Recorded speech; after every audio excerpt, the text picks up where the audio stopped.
This is TechCrunch.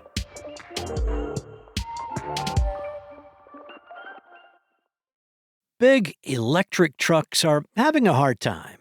The Cybertruck is a bust. Stellantis just canceled the Ram 1500 EV, and even sales of Ford's promising F-150 Lightning have been on the decline. But the U.S. loves trucks. So is the key to making them love electric trucks a very small one? Well, that's the bet that California-based startup Telo has been making since its inception in 2022. The company has designed a bite-sized truck called the MT1 with an admittedly not so small starting price of around $41,000. Now, investors want in on that same bet. Telo announced Tuesday it has closed a $20 million Series A funding round. The round was co-led by designer Yves Behar and Tesla co-founder Mark Tarpenning, who are also Telo co-founders, with additional investment from Salesforce CEO Mark Benioff and early-stage funds like TOVC, E12 Ventures, and NEO. In the world of automotive manufacturing, $20 million does not go very far. To contrast that, Slate Auto, which is building its own wild take on a small electric pickup truck, has raised more than $700 million to date. Startups like Fisker, Canoo, and Lordstown Motors also raised hundreds of millions before they all collapsed. Telo has far more modest goals, though, and a sharper aim than those companies. Co-founder and CEO Jason Marks told TechCrunch, "Our hyper-focus is on trucks for the downtowns of cities." Now, he said that while on a video call bouncing around Telo's 10,000-square-foot San Carlos facility, which shares a backyard with the original Tesla headquarters. While Telo may someday embrace other markets, the company considers those to be secondary at this point. It is cities that Marks wants to conquer first.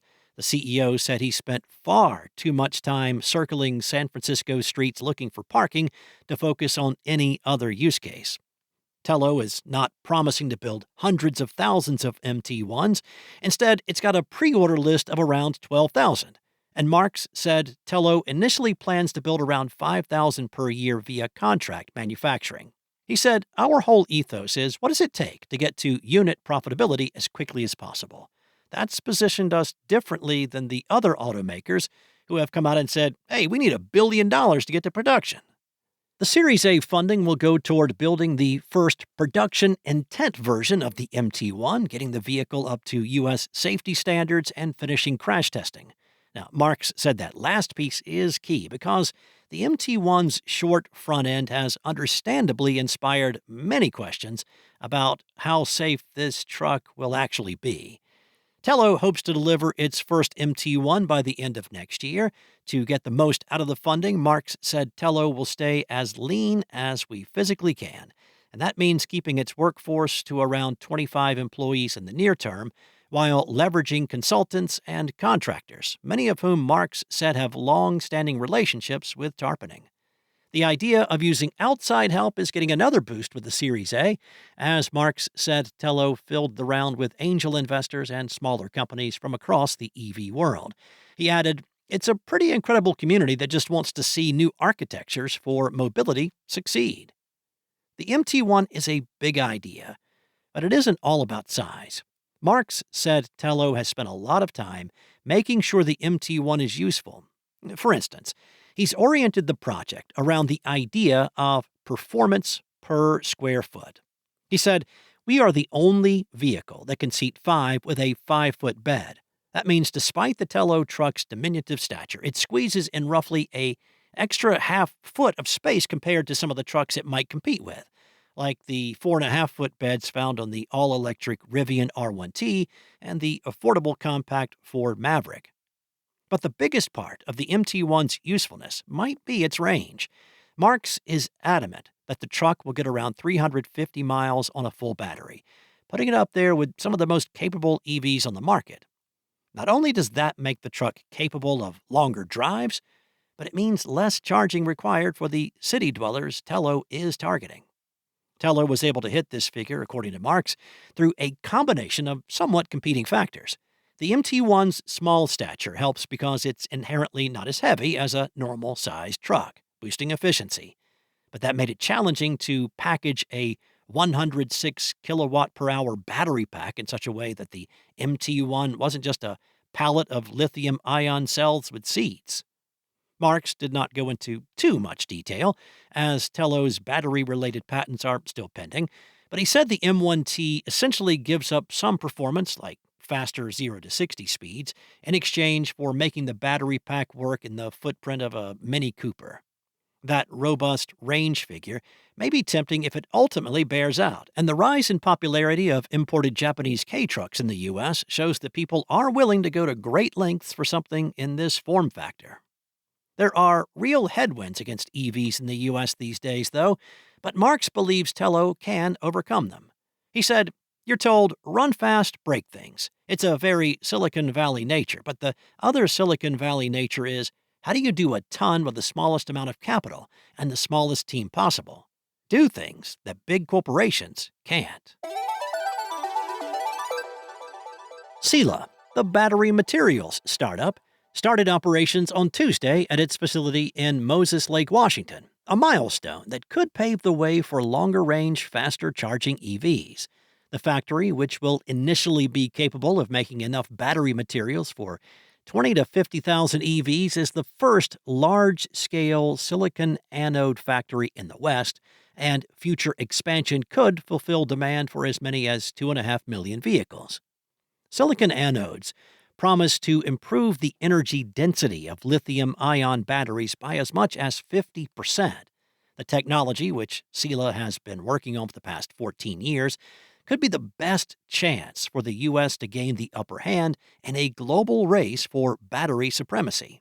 Sila co-founder and CEO Gene Berdichevsky said, "When you invent something new, it's a lot easier to then produce it where you invent it." Sila currently has agreements to supply anode material to Panasonic and Mercedes, though automakers and their suppliers will be the factory's main focus. Berdichevsky said his company has also been selling to drone manufacturers, satellite companies, and consumer electronics companies. The startup is not the only company working on silicon anode materials. Group 14, which also has operations in Moses Lake, currently produces its proprietary mix at a factory it developed with SK Innovation in South Korea. Amprius, a company based in Fremont, California, is currently producing megawatt hours worth of its material in the U.S. and gigawatt hours worth with partners in China. But Sila's Moses Lake factory, which has been under construction for nearly 2 years, is really the first auto-scale silicon anode plant in the U.S. The company raised $375 million last year to help finance the project. In Washington state, Sila found a near-perfect confluence of factors that allowed it to build the facility, including cheap hydropower, abundant land, and a nearby supplier of an important raw ingredient.